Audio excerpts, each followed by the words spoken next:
సత్యమాంబ అమ్మవారి ఉత్సవం వైభవంగా నిర్వహించారు.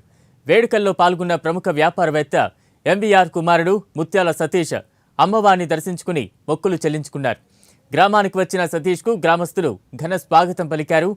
అమ్మవారి ఘట్టాలు మేళ తాళాలతో ఊరేగింపుగా ఆలయానికి చేరుకున్నారు. ముత్యాల సతీష్ అనంతరం నిర్వాహకులు ఏర్పాటు చేసిన సాంస్కృతిక కార్యక్రమాల్లో పాల్గొన్నారు. వేడుకలకు హాజరైన సతీష్ను ఆలయ కమిటీ సభ్యులు శాలువాతో సత్కరించారు.